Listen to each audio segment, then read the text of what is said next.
bonjour à toi et bravo d'être encore là. Si tu es là, c'est que tu as déjà fait un grand bout du chemin. Tu as compris d'où venait ton anxiété. Tu as identifié tes anciens schémas. Tu as peut-être même commencé à désactiver certains réflexes de protection. Et puis maintenant, il y a ce vide, ce flou, ce « et maintenant ».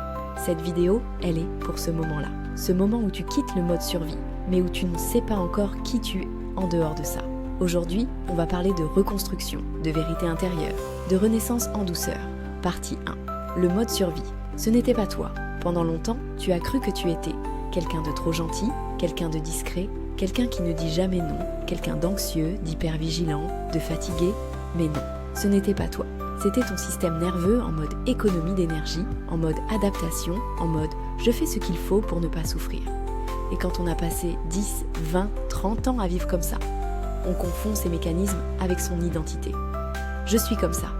Non, tu as appris à être comme ça pour survivre. Ce n'était pas toi. C'était une armure. Partie 2. Ce qui reste après la survie. Une fois que cette armure tombe, ce n'est pas toujours la lumière directe. Souvent, c'est le brouillard. Parce que tu te retrouves face à des désirs que tu ne connais pas encore. Des émotions plus brutes, plus vives, une forme de vulnérabilité nouvelle, des non que tu n'osais jamais dire, des oui que tu sens, mais que tu ne sais pas encore suivre. C'est inconfortable, mais c'est bon signe. Ça veut dire que ton corps recommence à vivre, à ressentir, à te parler, et que ta vraie identité commence doucement à émerger. Partie 3. Comment se reconnecter à qui tu es vraiment ? Voici 5 clés puissantes pour t'aider à te retrouver. 1. Redécouvre tes élans, pas tes obligations.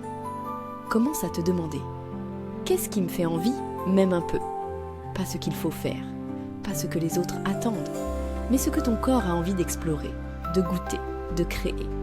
Même un petit geste peut devenir un signal fort. Choisir une couleur, une musique, un endroit. 2. Crée du silence pour entendre ta voix. Ta voix intérieure est là, mais elle a été recouverte pendant longtemps. Offre-lui du silence, du vrai, sans distraction, sans performance. Va marcher sans but, écris sans filtre, écoute ce qui remonte. Les premières 2 fois, ce sera flou, et puis, ça se précise. 3. Nomme ce qui te fait du bien. Tu n'as pas à tout savoir tout de suite, mais tu peux observer. Qu'est-ce qui me régénère ?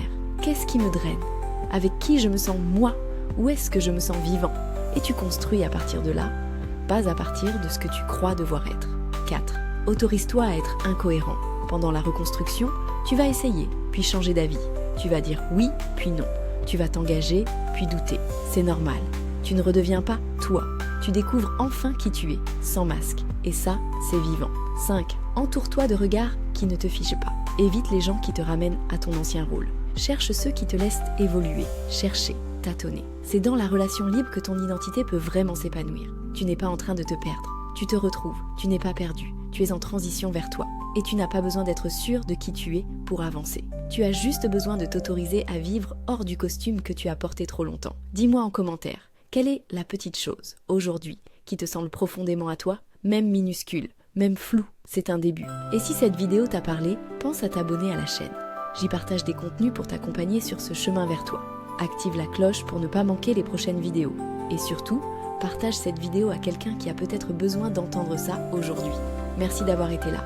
Merci de faire ce travail. C'est précieux et c'est courageux. À bientôt dans une prochaine vidéo.